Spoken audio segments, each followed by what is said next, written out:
वरन्ताणं नमो सिद्धाणं नमो आर्यं नमो अध्यायणं नमो लोये सविसावुन मंगलम भगवान वीरो मंगलम गौतमो गणे मंगलम कुंदकुंदाद्यो जैन धर्मोस्तु मंगलम सर्वमंगल मंगल्यम सर्वकल्याणकारकम प्रधानम सर्वधर्माणां जैनम जयतु शासनम। नमः श्रीवर्धमानाय निर्धूत कलिलात्मने सालोकानां त्रिलोकानां श्रीमत् परम गंभीरम स्याद्वादामोगलांछिनम जिया त्रिलोकीनाथस्य शासनम जिन शासनम। शासन नायक देवादिदेव महावीर भगवान की, दशलक्षण महापर्व की, दशलक्षण धर्म के धनी समस्त वीतरागी निर्गंथ मुनराजों की। बच्चे ही बैठ गए हैं, अतः कतई मुख्यता से ले रहे हैं। कल दोनों धर्मों का थोड़ा सुबह से हो गई थी चर्चा, इसलिए आगे बढ़ा रहे हैं। समय भी, घड़ी भी अपने साथ बढ़ रही है, शाम को भी समय थोड़ी कम रहेगा, इसलिए आगे को अपन बढ़ाते हैं। अभी आपकी क्लास चल रही होगी मनीष जी, दैनिक होगी ये, हमेशा की है कि आपने इसी समय लिए? हमेशा ही चलती है। अच्छा, क्या अच्छा उदाहरण आया था आखिरी में। जैसे उसको स्पर्श करो मृदंग को, क्या होने लगता है? बजने लगता है। ऐसी जिनेंद्र की वाणी को स्पर्श करो तो यहाँ बजने लगती है गायक की धुनी, हैं? यहाँ गायक की धुनी बजने लगती है। भगवान हितैषी कैसे हैं कि सहज पने हितैषी हैं। भगवान वीतरागी अवश्य हैं, परंतु वीतरागी छोड़ जानकर छोड़ मत देना। अरे वीतरागी होने पर भी हितंकर हैं, सर्व पर एक साथ अनुग्रह करने में समर्थ, सर्वशक्तिवान, सर्व जीवों को एक साथ कल्याण का मार्ग दिखाने में समर्थ ऐसे देवादिदेव भगवान परमात्मा सर्वज्ञ को हितोपदेशी कहा है। आखिरी में कहा था हितंकर हैं, हित करने वाले हैं, हित करने वाले। हित के लिए भटकना नहीं। वीतरागी समझकर बोलो, 3 शब्द बोले थे हम, गिड़गिड़ाना नहीं, सर्वज्ञ जानकर कुछ छिपाना नहीं, और हितंकर जानकर भटकना नहीं। मनीष जी, बड़े पंडित जी ने बोला था, वीतरागी जानकर के कुछ ना, गिड़गिड़ाना नहीं। अरे भगवान आप ही कर दो, आप ही कर दो, हम भगवान वीतरागी हैं भाई, तेरा कल्याण तेरे आसन में होगा। सर्वज्ञ हैं, छुपाना नहीं, और हितंकर हैं, भटकना नहीं।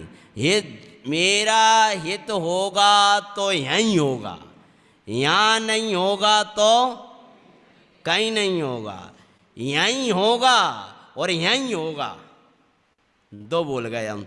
अब जो मुंबई वाले भाई हमारी शैली समझने लगे, नाम तो अभी भी वो याद नहीं आता है। यहीं होगा, यहीं होगा और यहीं होगा। क्या 2? कौन? इनसे ही होगा और इनसे ही होगा। अर्थात का इनने जिस तत्व को दिखाया है उससे ही होगा। जिनेश्वर के अलावा हैं, मेरे हित का उपादान कारण तो मेरा त्रिकाली ध्रुव भगवान आत्मा है, पर मेरे हित के निमित्त श्री वीतरागी देव सातकू गुरु के अलावा भी कोई नहीं है। हितंकर मेरा परमार्थ से शुद्ध आत्मा है और परमेश्वर है। मनोरमा की कथा, वही शाम वाली कथा, चले जाओ तो तुम्हारी छूट जाएगी, हमें को बिगड़े। हाँ, उस कन्या ने जन्म लिया था, बचपन में कहाँ गई थी बोलो?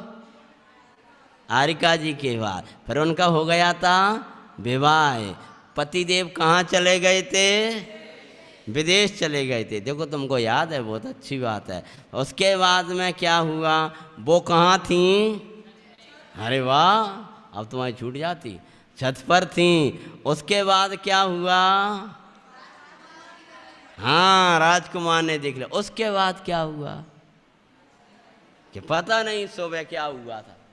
क्या कहना, ये बच्चों मेरे लिए ऐसे शब्द टू शब्द कहानी सुना देते थे। ये तो विद्यालय के पढ़े लिखे बच्चे हैं, बिना पढ़े बच्चे भी आकर के बैठ जाते हैं मेरी कथाओं में, और पूरा का पूरी कहानी। और कहानी नहीं, हम इंदौर में कुछ भाई तो उसकी कथा के ऊपर प्रश्न मंच रखते हैं और निबंध रखते हैं कि ये जो कथा लिखी है सब घर पर अपने अपने लिख के लाएंगे, और बच्चे लिखेंगे तब वो पूरी कथा गद्य में लिखते हैं, और कथा ही नहीं लिखते, उसमें जो मैंने सिद्धांत बताए वो बराबर लिख के लाते हैं। ऐसे बच्चे भी लिख के लाते हैं।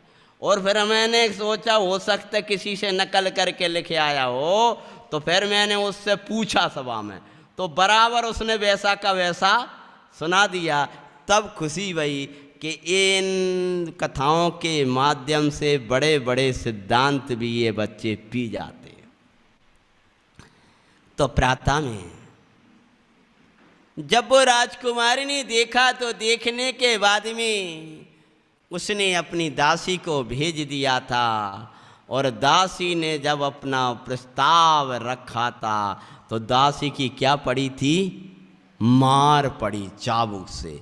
तो दासी भाग गई, राजकुमार पे शांत हो गया, और फिर दासी ने सोचा कि मैं जाकर इस चाबुक का बदला लूँगी।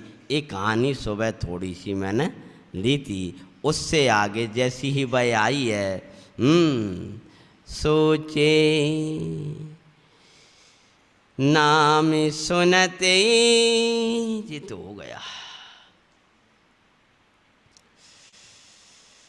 मुझे लगाई मारे इसका फल अवश्य चखाऊं, जाकर से टानी से चुगली करूँगा रे दुखुदाई।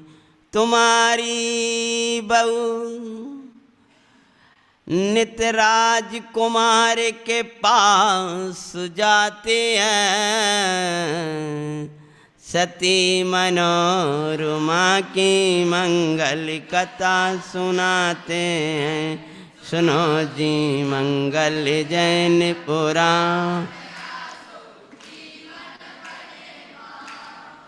मैं क्या बताऊं, मैंने तो अपनी आंखों से देखा है। मैंने सोचा कि तुम्हारे कुल कलंकित ना हो।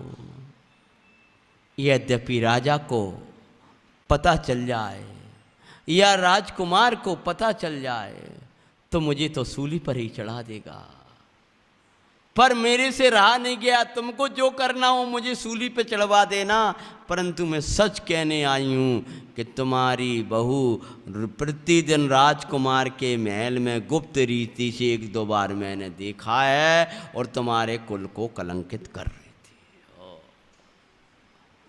एकदम सुना ये दशा, दुखी हुई, समाधान नहीं लिया, और किसी ने सुना और वैसा ही मान लिया। जो शील परायण सती तेरे घर में वधू 24 घंटे रह रही है, उसके कुल से, उसके धर्म से, उसकी शिक्षा से, उसके नैतिक सदाचार से उस तुम कुछ नहीं समझ पाई, जो अपने पति को भी छोड़ करके तुम्हारी सेवा में रह रही है, उसके प्रति ऐसा विचार तुमको कहाँ से आ गया? कुछ पूछने का, कुछ आगे पीछे विचारने का कुछ सोचा ही नहीं।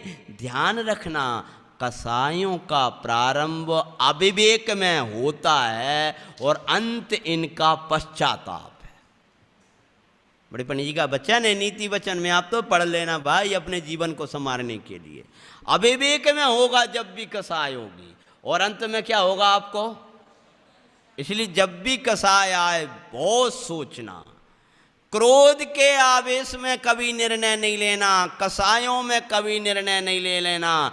अगर आप कसाय में कोई निर्णय लोगे पश्चाताप ही होगा, क्योंकि कसाय की तीव्रता में आपने भी निर्णय ले बैठते हो मर जाऊं जैसे, तो मर जाऊं तक के निर्णय एक कसायों की तीव्रता में ही होते हैं। छोड़ के चला जाऊं, छोड़ के भाग जाऊं, नहीं भाई।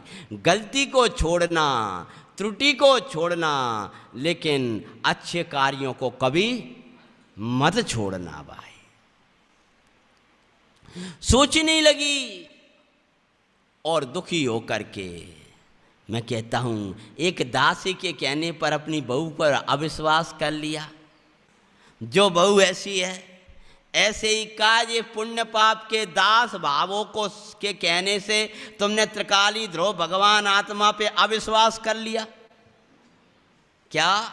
ये पुण्य पाप के जो दासत्व के भाव थे, इनने जैसा आत्म राग देश के मोह के परिणाम थे, जो जैसे उदय में आए तुम अपने को रागी मान के बैठ गए, क्रोधी मान के बैठ गए, मानी मान के बैठ गए। अरे प्रभु, ये दासत्व रूप भावों को से भगवान आत्मा पे शंका मत करो। जैसे सती है वो, ऐसी है भगवान आत्मा, सत स्वरूप है। इसने असत भावों को कभी छुआ नहीं है और सत भावों को कभी छोड़ा नहीं है।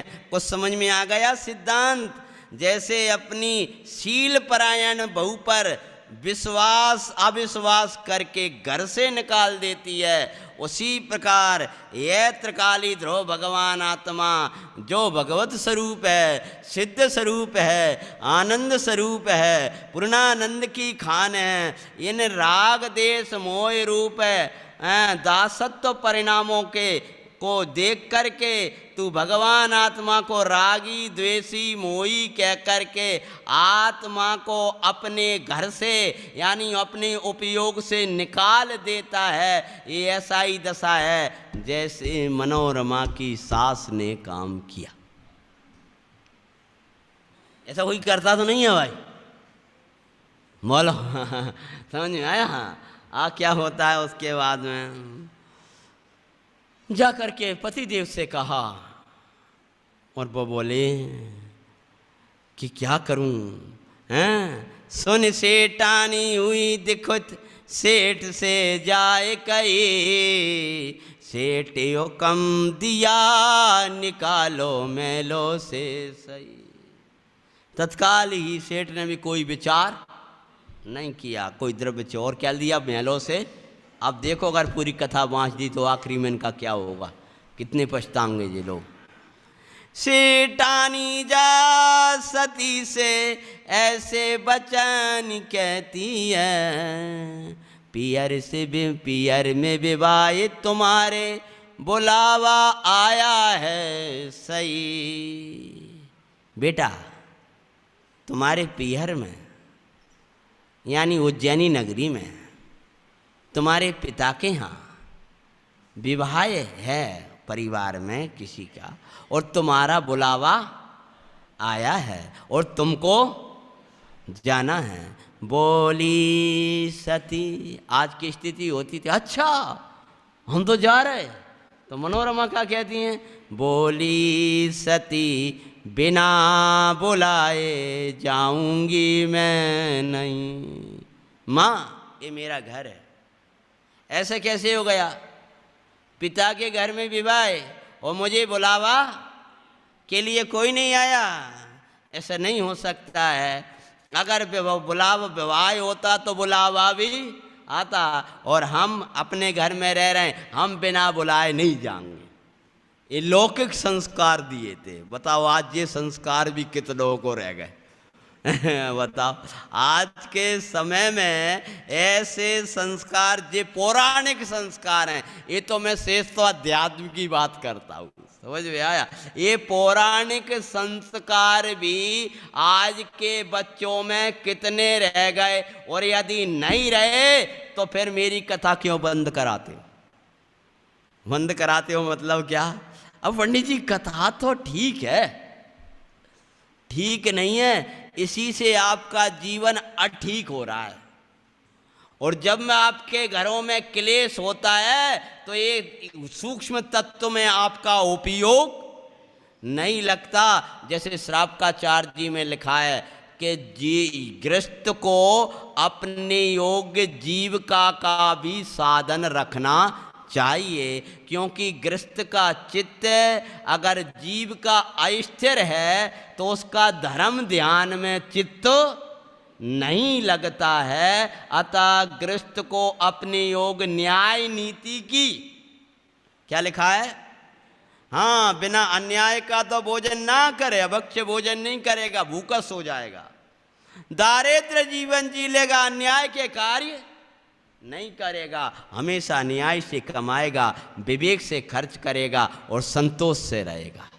और आज उल्टा चलता है, अन्याय से कमाते हैं, अविवेक से खर्च करते हैं और तृष्णा से रहते हैं। हाँ, जो उल्टा सीधा बैंड बाजे वालों को दे देंगे और जाम, और कर्जा ले ले करके विवाह आदि कार्य वो लगाता है शान शौकत के लिए, और फिर टेंशनों में रहता है।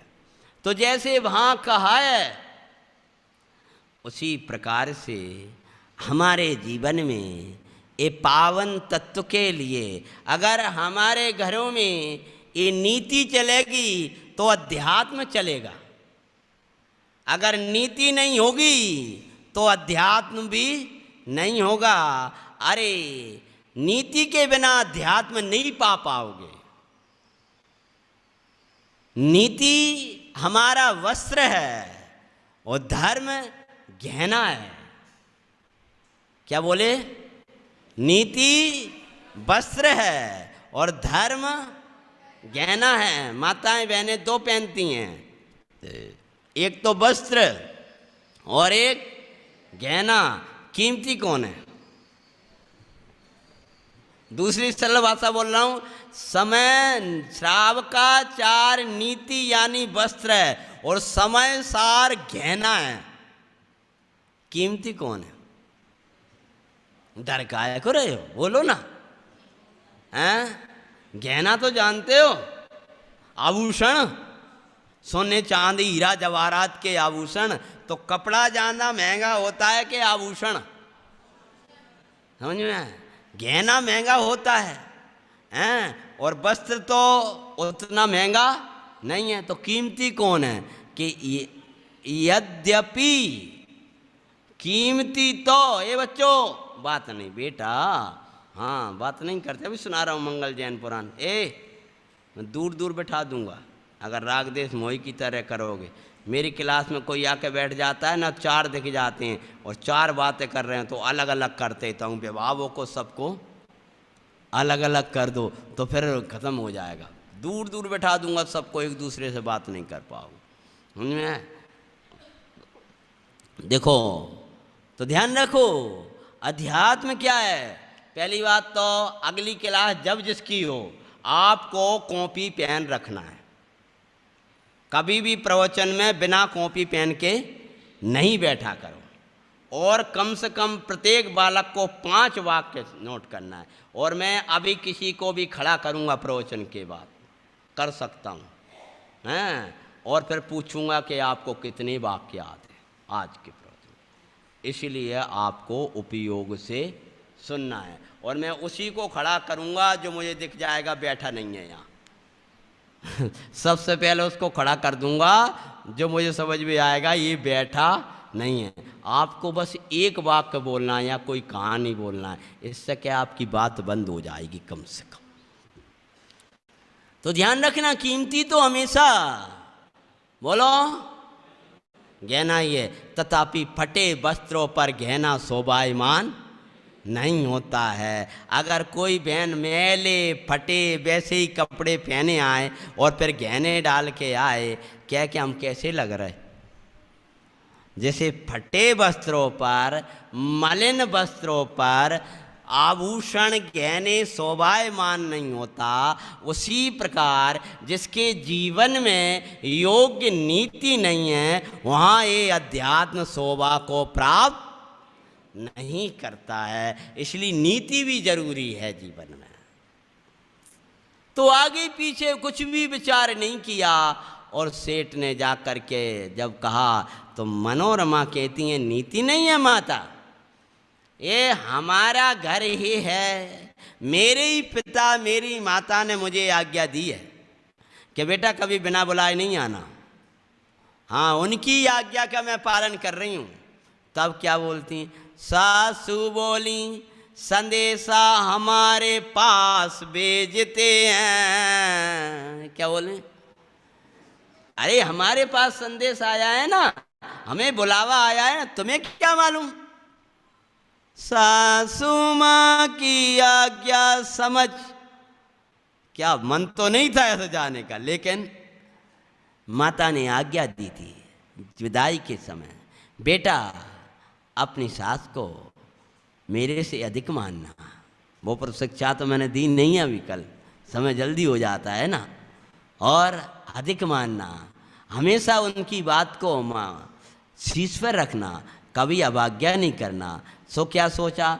सासू माँ की आज्ञा समझ बिन मन के ही चल दिया। ये नीति आज्ञा समझ करके चल दिया। सारथी विश्वसनीय था, उसने रथ तैयार किया और मनोरमा को भेज दिया। अकेली चली जा रही हैं, सोच रही हैं कैसा विचित्र उदय आया है। स्वामी तो मुझे आज्ञा देकर के गए थे कि माता पिता की सेवा में रहना, मेरी माँ ने भी कहा था, और ये अचानक मुझे इस तरह का भेजा जा रहा है, कुछ समझ में नहीं आ रहा है। मेरा मन भी ऐसा ही हो रहा है। ध्यान रखना, विशुद्ध धर्मात्मा को सामने आने वाली विपदा पहले ही समझ में आने लगती है। जिसका चित्त विशुद्ध होता है, उसको कोई उपद्रव हो सामने, ऐसे वो रास्ते से जा रहा हो और सामने कोई सर्प पड़ा हो, तो उसका मन ऐसा होगा कि मैं पीछे जाऊं।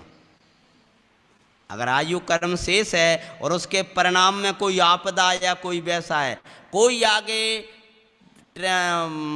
कोई आपदा है, मार्ग टूटा हुआ है, ट्रेन की पटरी टूटी हुई है, तो उसको ऐसा भाव आने लगेगा अपने मन से ही, क्या कि यहाँ कोई आपत्ति है। अगर जिसके हृदय में हिंसा है, सत्य है, शील है, हृदय की पवित्रता है, उसके हृदय से निकलने लगेगा कोई आपदा आने वाली है। और ऐसे पुण्यशाली पवित्र विशुद्ध धर्मात्माओं को हमने कई बार देखा है, जो ये कहते हैं आज तुम जाओ मती, लेकिन चले गए तो बड़ी दिक्कत खड़ी हो जाती। बोले हमारा मन नहीं बोल रहा। तो मनोरमा भी एक पवित्र और पावन सती थी, तो वो सोच रही हैं कि ये कोई अचानक आपत्ति आई है, ऐसा लगता है कोई कर्म खेल दिखाने वाला है, लेकिन फिर विचार करने लगती हैं, मेरे समय सारे तू ये जीवन का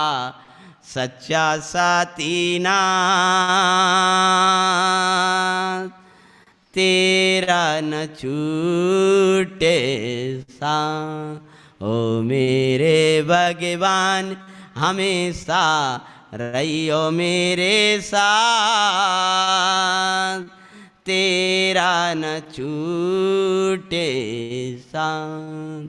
सारथी चला जा रहा था, मनोरमा परमात्मा का नाम स्मरण करती हुई जा रही थी, और जाकर के क्या करते हैं, सारथी ने बनमाई जाकर, सारथी ने रथ बनमाई जाकर खड़ा किया, रुदन देख के उसका सती को अचरज था हुआ, के कारण रुदने करो भ्राता, बड़े विनय सो पूछती हैं, सती मनोरमा कई मंगल।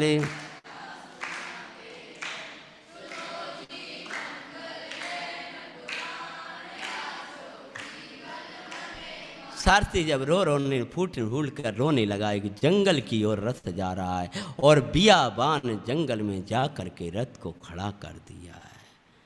किसी समय ये संसार तुझे छोड़े देगा भाई, अकेला ही तुझे को करम सब सेनाए भाई।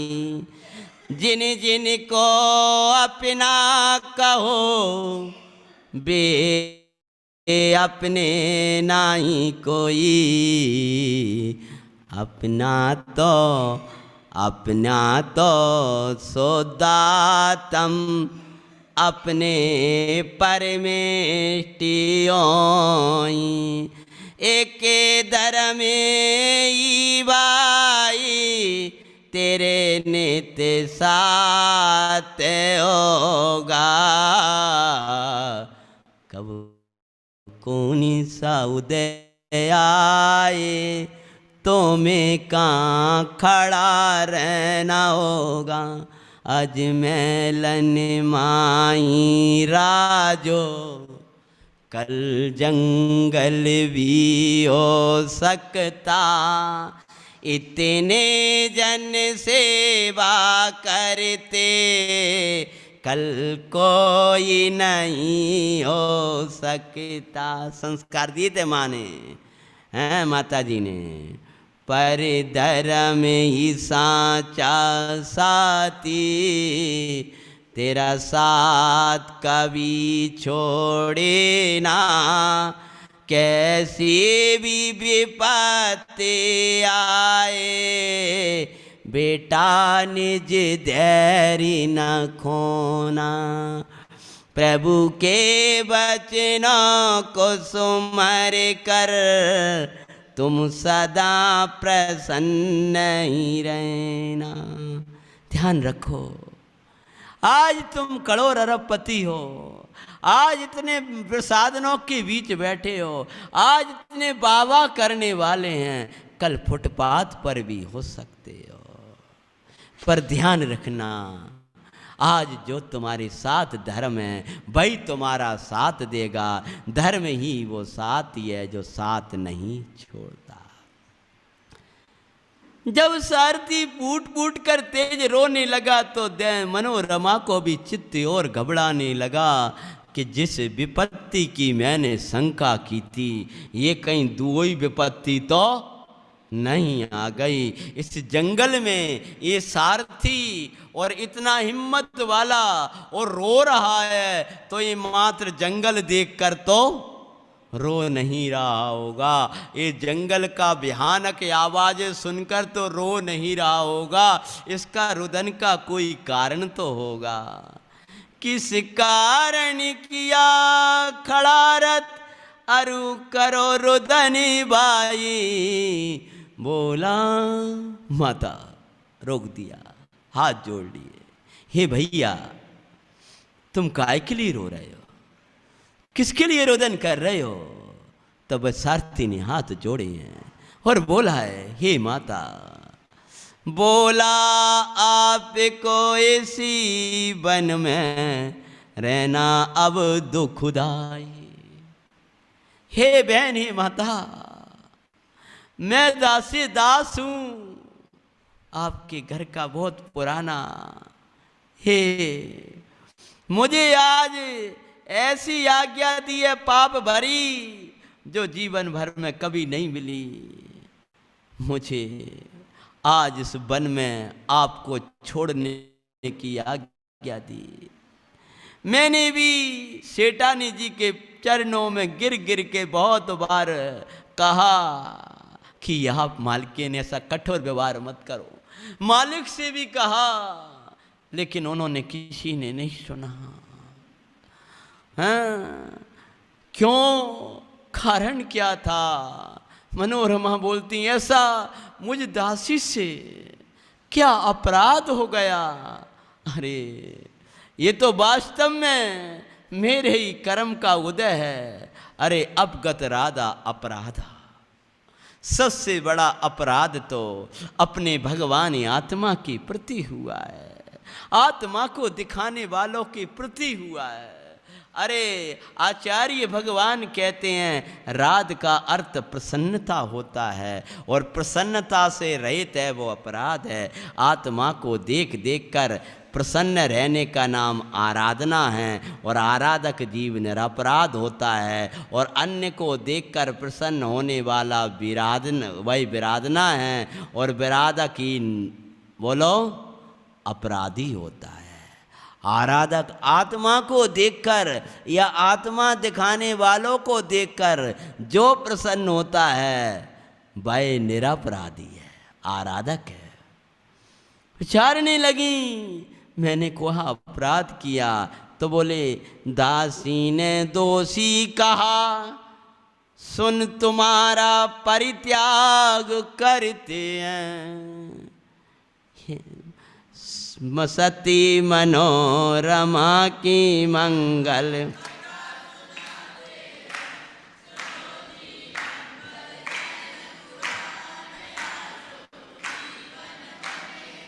कहाँ एक रथ कहाँ जाकर खड़ा कर दिया?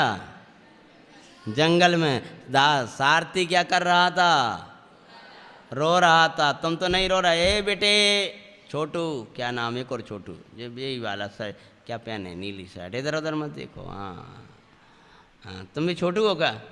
नहीं हो, बड़े हो। अच्छा अच्छा, वो एक छोटू कहाँ गया? वो तो वो बैठा है। हाँ, मेरे को देख कितना अच्छे से सुन रहा है। हाँ, बड़ों के नाम भी बड़े अच्छे लगते हैं। सुमत भाई साहब ने उसको छोटा देख के बोले परमाणु, तो कहते पंडित जी बोलते हैं परमाणु तो अच्छा लगता है, लेकिन वैसे तो मैं चैतन्य भगवान आत्मा हूँ।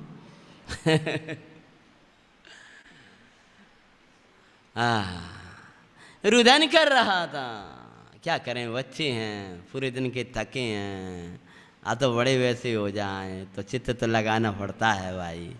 आपके बच्चों को बिठा दे, वो तो कहने लगेंगे मेरा मन नहीं लगता, मैं तो जा रहा हूँ।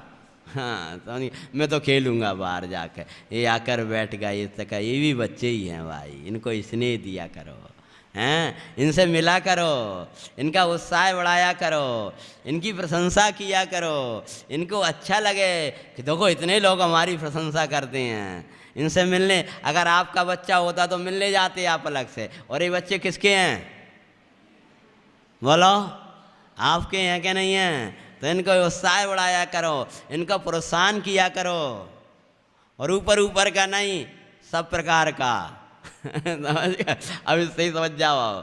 जो अगर इनको पता है, मेरे घर पर मेरी भाई की बच्ची छोटी थी, अब वो क्या उसको एक पुरानी पाठशाला में उस समय उसको एक हमारे गाँवों में अब क्या मिले छोटी सी नाम में, तो बत्ती दे दी उसको। ये लिखने की होती है ना खड़िया, हाँ, एक पहले उस समय वो ही चलती थी, हैं, तो उसको वो दे दी। तो वो ऐसे संभाल के रखे, मुझे इनाम मिली थी। वन माँ मम्मी ने उसकी ने बहुत बड़ा पेन लगा दिया, तो भी उसको एक तरफ, लेकिन वो मुझे इनाम मिली थी, सबके सामने मिली थी।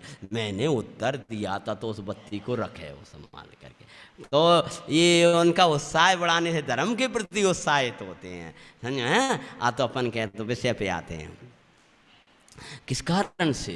कोई कारण के बिना तो हो नहीं सकता कि वो दासी ने आकर के आपको दोषी बताया है। अरे दासी के कहने से माँ ने मेरे पे अविश्वास कर लिया। अरे ये माँ का दोष नहीं है, मैंने भी दासत्व रूप मोह के परिणामों से भगवान आत्मा को दोषी कहा।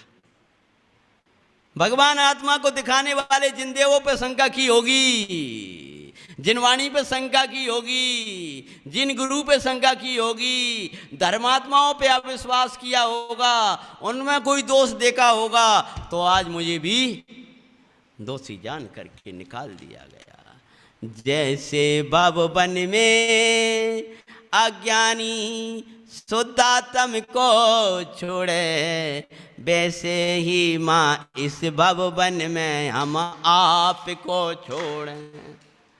जैसे अज्ञानी शुद्ध आत्मा को इस मिशन वन में अकेला छोड़ दिया है, ऐसी है माँ आज मैं आपका दास इस बियाबान जंगल में आपको अकेला छोड़ के जाता हूँ, जहाँ कोई न रक्षक। ये जंगल कैसा है? जहाँ कोई न रक्षक बस भक्षक ही मात्र दिखते हैं। एक और सिंह, दूसरी ओर चीता दौड़ रहा है, नाग दिखाई दे रहे हैं और आज्ञा दी थी भीषण वन में छोड़ के आना, जहाँ प्राण सुरक्षित ही ना रह पाए। बियवलो बोली, नीचे गिर गई, बैठ गई, रोने लगी और दुखी होकर के फिर बोली। बियवलो बोली, शील के रक्षक पतु पतिया पितु ग्रह।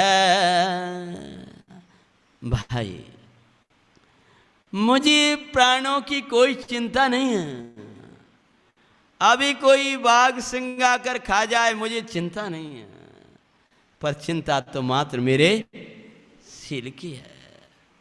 कहीं यहाँ कोई सील लुटेरा आ गया तो मेरी रक्षा करने वाला कौन है?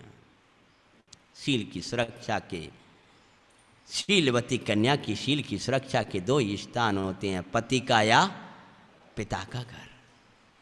अब पति घर से तो मुझे निकाल दिया, मुझे उज्जैन ले चलो मेरे पिता के यहाँ। जिस प्रकार से मनोरमा कह रही थी कि शील की सुरक्षा के स्थान दो ही हैं ना, उसी प्रकार से आचार्य भगवान कहते हैं वीतराग भावमयी इस शीलमयी परिणति के सुरक्षा के स्थान दो ही हैं। जो वीतरागमयी शील रक्षक, वीतरागमयी शील के रक्षक चेतन ग्रह या जिन ग्रह। कौन कौन से? इसे परिणति की सुरक्षा दो ही जगह है, या तो और या जिनेंद्र भगवान के घर में, क्योंकि पिता के घर में क्या होगा? इनसो बाहर जाना शील का घात हुआ दिखाते हैं। सती मनो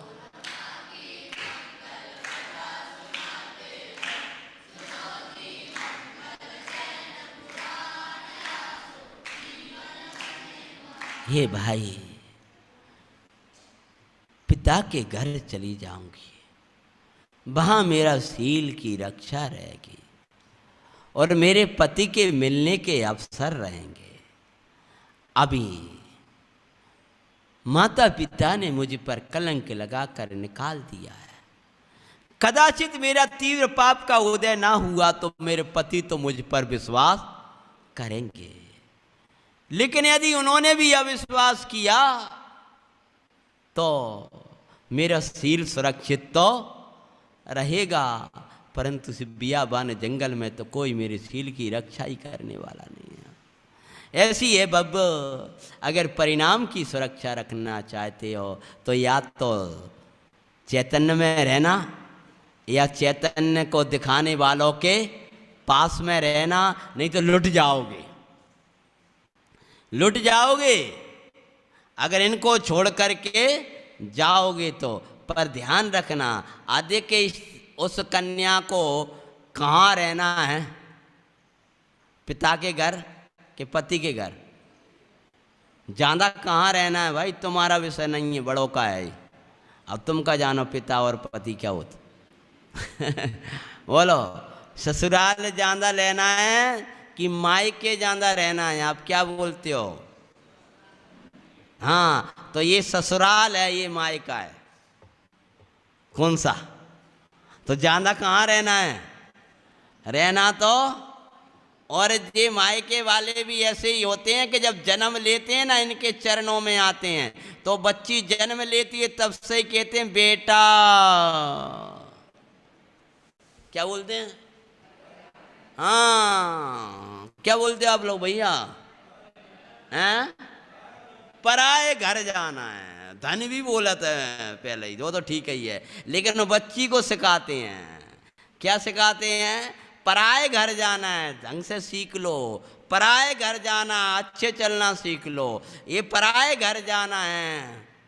तो उसको बड़े चिड़चिड़ा फोन छूटता है, छोटी होती है ना, तो उसको खाए का पराया घर, मेरा ही तो घर है जी, मेरा घर यही घर है। जब तक वो छोटी रहती है तब तक क्या समझती है? कि जो पिता का घर है वो ही मेरा घर है। और अगर कोई कहे कि ये, अगर हमें बोला पंडित जी चलो हमारे घर चलो, हम कहें कि बेटा वो तो तुम्हारे पिता का घर है। हाँ, पापा का घर सो हमारा घर। छोटी है तब तो वो यही कहेगी, तो जिनेंद्र भगवान का घर सो हमारा घर। छोटे हैं तब तक तो यही कहते हैं, और जब स्वरूप को पा लेते हैं तब कछु समझ में आने लगता है। और 25 साल बाद उसी बेटी के पास जब हम जाते हैं तब कहते पंडित भैया, पंडित जी आपका भोजन आज हमारे घर पे है। नहीं नहीं, आप कल ही तो हुआ था आपके घर। कि ना ना, वो तो हमारे भैया का है, पिताजी का है, आज हमारे पिता का घर सो तुम्हारा घर, तुम्हारा घर सो पिता का घर। उस समय तो बोलती थी। हाँ, वो तो बात सही है। आज भी क्या बोल रही है? वो तो बात सही है, विनय तो आज भी बनी है, परंतु अब ये परंतु मतलब समय सा है। वो तो बात सही है, मतलब श्रावकाचार, परंतु मतलब समय सार। ये भी इस ताता का स्थान नहीं है। इस ताता का स्थान तो चैतन्य है। ये द्रव्य गुण पर्याय का भेद विकल्प भी तेरा स्थायी स्थान नहीं है। तेरा स्थायी स्थान तो ये चैतन्य घर है। ऐसी कोई बात है, समझ में आया? और वो बच्ची को बार बार कहा, बेटा पराए घर जाना है, ये तेरा घर नहीं है, पर द्रव्य है हम तुम्हारे लिए। अब वास्तव में तुम्हारा घर नहीं है, पराए घर जाना है। मूड मन खराब हो जाए, पराए घर जाना है, चलो आज चले ही दो, तो वो कोई दूसरे घर में जाएगी तो क्या होगा? लुट जाओगे। ऐसे ही यही कहेंगे हम तुम्हारे लिए परद्रव्य हैं, परद्रव्य हैं, ये तेरा स्थान नहीं है, तेरा स्थान तो अलग है, पर यही तेरा स्थान दिखाएंगे। कभी निश्चय भास में इन्हें छोड़ के चले मत जाना।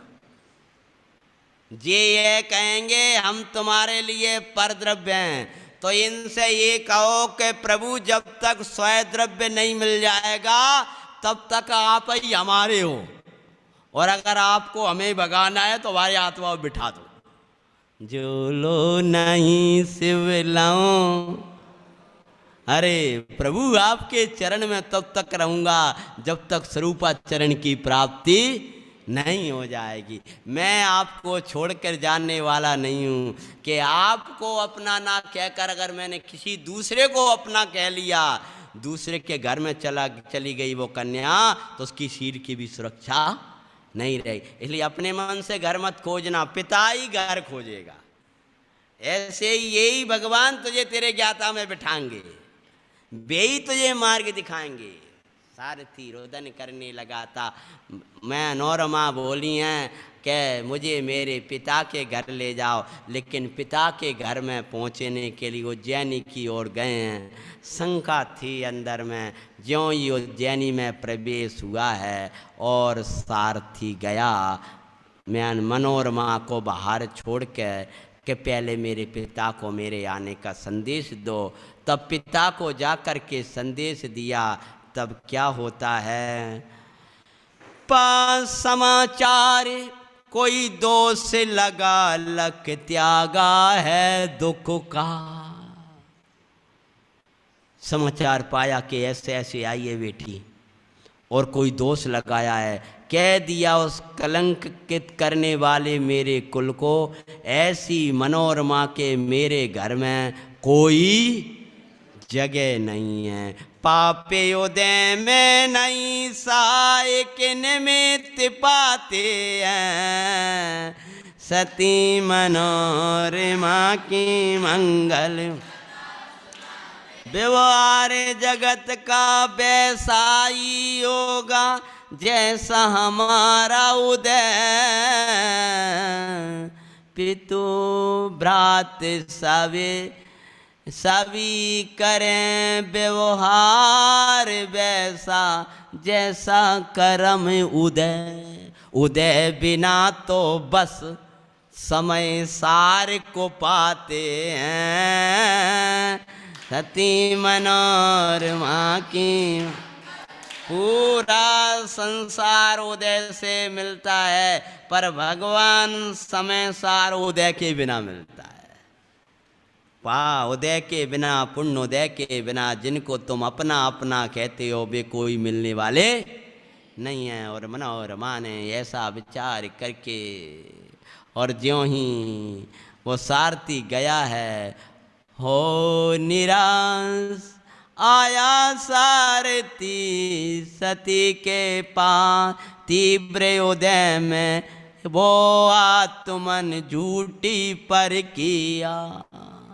इसीलिए देखो मनोरमा ने भी यही काम किया और अंजना ने भी यही कार्य किया, परंतु शरण तो नहीं मिली। माता सीता ने नहीं किया, जो ने नहीं कही कि भैया मैं कहाँ छोड़ आओ, मिथिला छोड़ आओ। चंदना ने ये कार्य नहीं किया था, चौराहे पे खड़ी थी, ये नहीं बोला था कि यहाँ की सगी, यहाँ की जो महारानी है वो मेरी सगी बहन है और मैं महावीर प्रभु की मौसी हूँ और राजा चेटक की पुत्री हूँ। कुछ नहीं बोली, ज्ञाता बनकर खड़ी रही, क्योंकि उदय के सामने जो भी कुछ बोलेंगे उल्टा होगा। इसलिए ज्ञानी साक्षी रहते हैं, साक्षी देते नहीं। ज्ञानी बड़ा तत्व देखते हैं, बड़ी बातें करते नहीं हैं। पर्याय के परिचयों को अपना परिचय नहीं दिया करते हैं। जो उदय दिखाता है वैसे ही देखते जाते हैं और अपने को भिन्न देखते हैं। क्या प्रसंग बना है। हाँ, सारथी जब जंगल की ओर वहीं जंगल में जाकर के उसी जंगल में छोड़ आता है, वो आतिमन। फिर ये नहीं कहा पिता ने मेरा विश्वास नहीं किया, माता ने मेरा विश्वास नहीं किया, कुछ नहीं। क्या सोचने लगी, अब देखो संस्कार काम में आए। कौन से वाले? चैतन्य धाम के। चैतन्य धाम के मतलब माता जी के जो चरण थे वो चैतन्य धाम था। माता जी के वचन याद आने लगे। वो आतिमन किसी का कोई दोष नहीं मानो, जो बंदे कर्म उनका उदय लक साम्य भाव ठानो। सुनो जी का उठे बजाया करो, उसके पहले बहुत अच्छी बात कहते तो तुम्हें समझ में आएगा। धर्म ही शाश्वत मेरा साथी, लक शांति तबर तेरे। क्या सोचने लगी, साचा साथी तो मेरा धर्म है, पंच परमिष्टि भगवान और शुद्ध आत्मा ही मेरे साथ है। अब जो कुछ उदय है उसको समता से सहना है। उस बियाबान जंगल में रारती तो अकेला छोड़ करके चला गया, पर मनोरमा अब अकेली नहीं रही। क्या क्या बात कर रहे, वो अकेला छोड़कर चला गया और मनोरमा अब अकेली नहीं रही। उन्होंने अपने सबको बुला लिया, जो जो बिना उदय के मिलते हैं उनको बुला लिया और उदय से मिलते हैं उन्हें भुला दिया। क्या बोले जल्दी से, जो बिना उदय के मिलते हैं, जो अपनी बिना विनय और भक्ति से मिलते हैं, ऐसे पंच परमेष्टियों को हैं नाथ मोय याद तुम्हारी आए। इस भयानक वन जंगल में मेरो तुम बिन को न दिखाई, नाथ मोय याद तुम्हारी आए। आओ आओ रे परमेष्टि भगवान, सहारो मेरो को नहीं, बस ताराई एक साथ, सारा मेरो को नहीं। हे परमात्मा, मुझे इस बियाबान जंगल में सब ने अकेला छोड़ दिया है। हे परमेश्वर, इस समय मुझे अकेला मत छोड़ना। हे परमात्मा, मैंने कभी देवगुरु को ऐसे ही छोड़ के चला गई होंगी। अरे हम भी आज हमसे सब विमुख हो गए, हम कभी परमेश्वर को पीठ दे के आ गए होंगे, हम जिनवाणी को जहाँ रखी है वहीं रखी छोड़ के चले गए होंगे, कर्म बंध गए, हमें भी ऐसे ही छोड़ के चले गए। कैसे कर्म बनते हैं? आपने जिनवाणी को वहीं की वहीं टेढ़ी मेढ़ी छोड़ी और चले गए। बाद में काम करने वाला आया या कोई आया, कई जगह तो क्या होती वो उसका पता नहीं, बना ऐसे उठाई धरी और अरे बड़े विनय से। कभी भी अति असक्तता ना हो तो जिनवाणी को पीठ दे के मत जाया करो। पहले ही कह दिए मैंने, अति असक्तता, कोई शारीरिक कोई पीड़ा हो, कोई बात तो बात अलग बात है। जब तक जिनवाणी यथावत विराजमान ना हो जाए तब तक नहीं जाना चाहिए। पहले विनय पूर्वक जिनवाणी विराजमान हो जाए, यही हमारा कर्तव्य है विनय का। और ऐसी परंपरा रखना चाहिए कि जिनवाणी को कोई पीठ देकर ना जा पाए। हाँ, तो बुद्धिपूर्वक जिनदेव को, देवसाद गुरु को कभी ऐसे छोड़ के चले जाओ। ऐसे ही सांस रखा था खुला हुआ और हमने ऐसे ही छोड़ा और बाहर मोबाइल आया, घंटों बातें करते रहे, वो ऐसे ही पड़ा रहा और हम चले गए। घरों पे ऐसा होता है। जिनवाणी तुम्हारा इंतजार कर रहे हैं, ए भैया ये काम करना, हम आएंगे 7:45 बजे, आ रहे कि साहब अब से का पूरा हो गया, अरे आ रहा है। तो तुम्हारे लिए भगवान विराजमान है। का है? बहुत बड़े सेठ आ रहे हैं, बहुत बड़े व्यक्ति हैं, बहुत बड़े वे हैं, और वे बुरा मान जाएंगे, वे भला मान जाएंगे। अरे कोई को बुरा लगे भला लगे, जो कुछ हो बुरा ना हो जाए किसी का, ये याद रखना। वो थाली में भगवान विराजमान है और इंतजार किया जा रहा है। यहाँ नहीं होता है ऐसा, मैं यहाँ का नहीं कह रहा हूँ भाई। अच्छा वाह, वैसा कल मुझे पता है यहाँ का सब कुछ, तो नहीं कई जगह इंतजार। अब वो पंडित जी क्या करें, एक बार मैं ही कपड़ा बदल रहा तो तब तक उन्होंने कहा रुक जाओ पंडित जी आ रहे हैं। तो मैंने कहा तुमने बहुत पाप कमाया, मुझे ही पाप में शामिल कर लिया। मेरे निमित्त से भगवान को मत रोका करो कभी भी। मैं लेट हो गया, मुझे दंड मिलेगा मेरे लेट आने का, या मुझे लगेगा बाद में चरण छू लूंगा, चरण छू लिए सो ढोक लगा ली सो बराबर, कोई बात नहीं है। लेकिन ये नहीं कि 3 लोग के नाथ का इंतजार कराया जाए और वैसे अकेले छोड़ना, अकेला इंतजार करना। देव गुरु की ध्यान रखना, देव साध गुरु की अभिनय में निदत्ति निकाचित कर्म बनते हैं। कौन से? इस शास्त्रों में कहे जाते हैं इनको। अगर आप वैसी भाषा ना समझते हो तो हमारे पंडित जी साहब हमको समझाते हैं, जिद्दी कर्म बनते हैं। जिद्दी कर्म मतलब का, हम तो उदय में आएंगे। भैया ये तीर्थंकर परमात्मा हैं या कोई बने हो बस का, हम तो आएंगे हैं। अगर राजा श्रेणी को होने वाले हैं, तीर्थंकर होने वाले हैं, और वो कर्म बन गया, तो मनीष जी कह रहे थे भाई अब एक काम करो, अब इनको छोड़ो, इन्हें मुक्ति स्वर्ग जाने दो, थोड़ा अगला जो भव आएगा ना। तो अभी तो हम लोग गाते हैं पहले तीर्थंकर के बारे में, प्रभु सर्वार्थ सिद्धि से आए, माता मरु देवी को सपने दिखाए, ऐसे लोग पढ़ते थे। अब अगले बार का पढ़ोगे, प्रभु कहाँ से आए? हे भैया अच्छो नहीं लगेगा ये कर्म, थोड़ा बहुत सोचो तो सही कि अब में सोच में समझने की शक्ति नहीं, अब बिना कल के आदमी है। और जब बनते हैं, जब ये बिना कल का हो जाता है।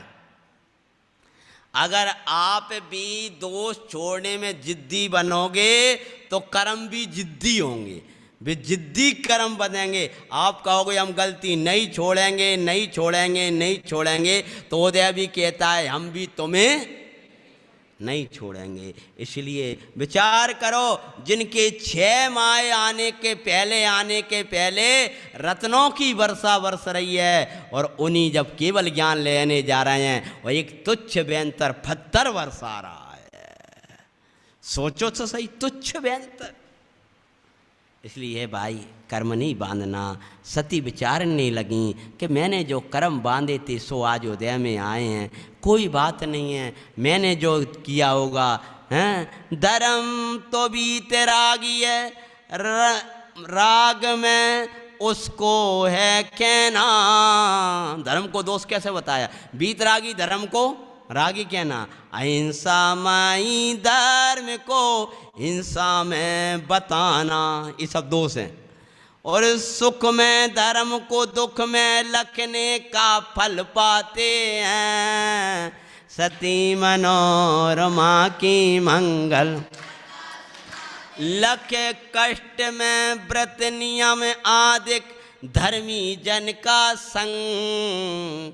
व्रत नियमों को मैंने कष्ट में जाना होगा या धर्मात्माओं के साथ रहता हूँगा तो टोक बुरी लगती होगी और उनका संग अच्छा नहीं लगा तो कुसंग में चला गया हूँगा।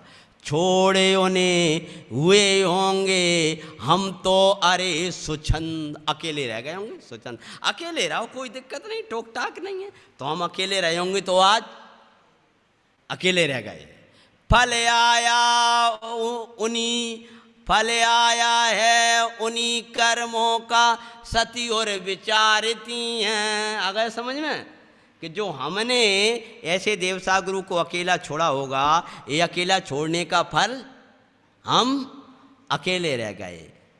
फिर भी छूटे असरण, देखो जैसे शरण का छूटे आत्मन परिमिष्टि अरु सोदातम तो ऐसा स्वतो शरण।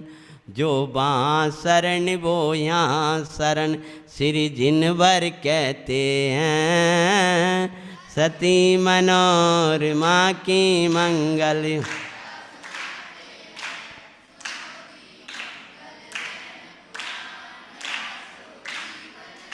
कंकरीली भूमि थी, मनोरमा ऐश्वर्य देख रही थी। बाघ सिंगों की आवाज़ें आ रही थीं, कई बाघ की आवाज़ कई सिंह की। मनोरमा देख रही थी, मैं तो अशब्द आत्मा हूँ।